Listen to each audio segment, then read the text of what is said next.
हरि भजन करता रहता था। जो भी आता उसके जूतों को सिलके दे देता और हरि भजन में बड़ा मगन रहता। जितना भी कमाता है उसमें बड़ा खुश रहता है। उसी रास्ते से एक बार श्री नारद जी का पदार्पण हुआ। जब देव ऋषि नारद जी जा रहे थे तो मोची ने देखा और मोची ने कहा, अरे नारद जी, हमने सुना है आप भगवान के पास दिन रात बैठना उठना होता है। बोले बिल्कुल होता है। मोची ने कहा, तो मेरा एक प्रश्न है, तो आप भगवान से पूछ जरूर लेना और आकर के मुझे उत्तर अवश्य दे देना। नारद जी बोले, कौन सा प्रश्न है, जरा पूछिए।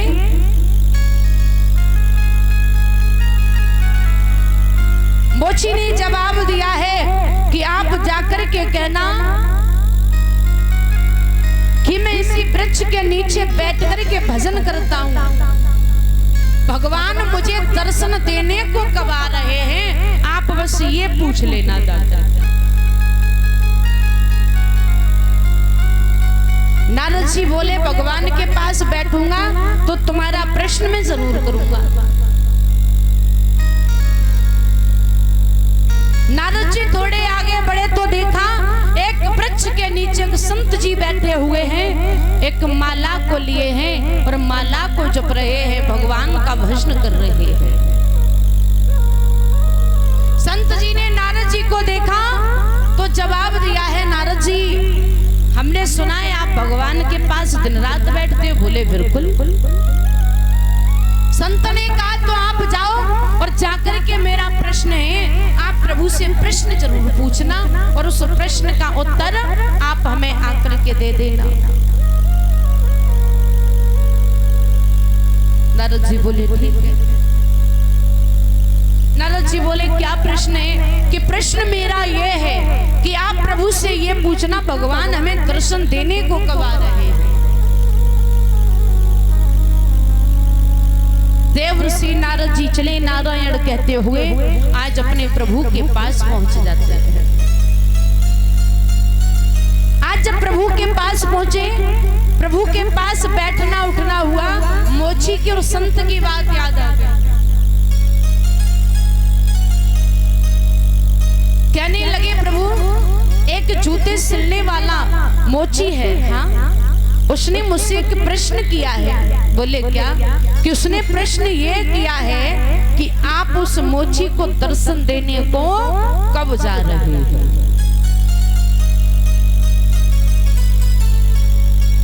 भगवान कहने लगे हैं, नारद जी, आप उस मोची से जाकर के कह देना कि जिस वृक्ष के नीचे बैठ करके वो जूते सिलता है और उस वृक्ष पे जितने पत्ते लगे हुए हैं उतने ही उसके जन्म होंगे, तब मैं जाकर के मोची को दर्शन देने आऊंगा।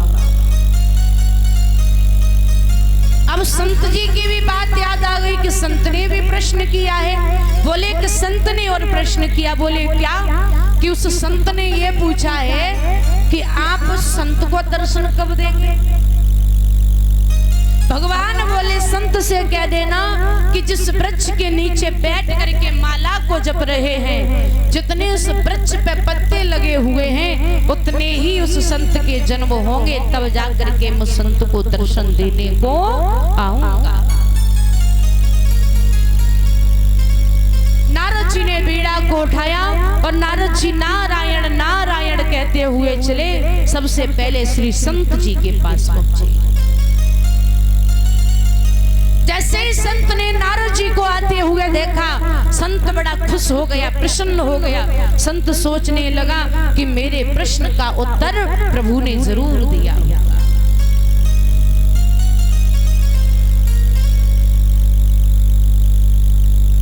संत जी कहने लगे, कहिए नारद जी, हमारे बारे में भगवान से चर्चा की या नहीं की? बोले बिल्कुल। बोले क्या बताया भगवान ने, कब दर्शन दे रहे हैं? जवाब दिया, वो भगवान अभी दर्शन देने नहीं आ रहे। बोले कब आएंगे? कहाँ है? कि आप जिस वृक्ष के नीचे बैठ करके हरि भजन कर रहे हो, माला घुमा रहे हो, इस वृक्ष पे जितने पत्ते लगे हुए हैं उतने ही आपके जन्म होंगे, तब भगवान आपको दर्शन देने को आएंगे। संत ने जब ये बात सुनी तो संत का हाल बेहाल हो गया। संत का हाल बेहाल हुआ और संत जी उठ के खड़े हुए और कहने लगे, नारद जी पकड़ो अपना कमंडल और पकड़ो अपनी माला, हो गया हरि भजन। हम तो जाते अपने घर के लिए, हमारे बस का नहीं है भगवान का भजन करना। एक दो पत्ते होते तो चलता भी, इस पे तो अनेक अनेक पत्ते लगे हुए हैं। इतने हमारे जन्म होंगे और इतनी तपस्या करनी होगी तब भगवान के दर्शन होंगे, तो हमें नहीं करना हरि भजन। पकड़ो माला और लो अपना कमंडल। संत तो घर दौड़ करके भागे। अब नारद जी सोच रहे, जब संत का ये हाल है तो उस मोची का हाल क्या होगा। नारद जी चले, मोची बैठा बैठा देख रहा है नारद जी आ रहे हैं, मेरे प्रश्न का उत्तर लेके आ रहे हैं। और जैसे ही देखा, मोची उठ के खड़ा हो गया, कहने लगे, नारद जी कहिए, प्रभु से हमारे बारे में चर्चा की, प्रभु ने क्या कहा। नारद जी कहने लगे कि हमने की है। तो भगवान ने क्या कहा, भगवान कब दर्शन देने आ रहे हैं। बोले वो अभी दर्शन नहीं देने आ रहे हैं। बोले कब, कि जिस इस वृक्ष पे जितने पत्ते लगे हुए हैं उतने तुम्हारे जन्म होंगे, तब भगवान तुम्हें दर्शन देने को आए। मोची ने जब ये बात सुनी तो मोची इतना खुश हुआ, इतना खुश हुआ, और खुशी की वजह से उस पेड़ पर चढ़ने लगा, उतरने लगा, चढ़ता उतरता चढ़ता उतरता। लेकिन नारद जी कहने लगे, मोची तुम इतने खुश क्यों हो। मोची ने जवाब दिया, अरे मैं तो ये समझ रहा था कि भगवान मुझे याद करके रखा ही नहीं है, लेकिन मैं खुश इसलिए हूँ कि सारी दुनिया को रचाने वाला, सृष्टि को रचाने वाला उस प्रभु ने इतने लोगों में कम से कम मुझे याद करके तो रखा है कि दर्शन मुझे भी देने हैं। आज मोची इतना खुश हुआ, वृक्ष पे ऊपर जाए नीचे आए, आज उस मोची का पैर फिसल जाता है और जैसे ही नीचे गिरने वाला तब तक भगवान आ गए। भगवान ने मोची को गोद में ले लिया। जैसे ही मोची को गोद में लिया, नारद जी ने देखा तो नारद जी कहने लगे, अरे अरे ये कोई बात रही, तुमने हमें झूठा बना दिया और खुद चले आए। बोले क्यों, कि तुम तो कह रहे थे कि जितने पत्ते हैं उतने जन्म होंगे तब दर्शन देंगे। मुझे तुम्हारे पास से आए हुए सही से आध घंटा नहीं हुआ, तुम पीछे पीछे चले आए, तुमने हमें झूठा बना दिया और आप खुद चले आए।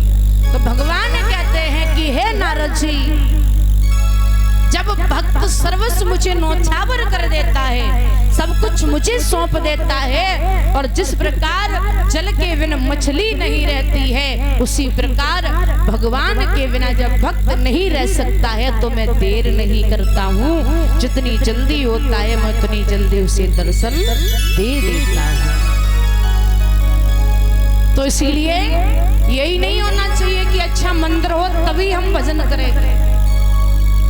अरे जो कार्य कर रहे हैं वो कार्य भी करते रहिए और हरि भजन भी करते रहिए, नैया सहज पार लग जाएगी। बोल गोविंद भगवान।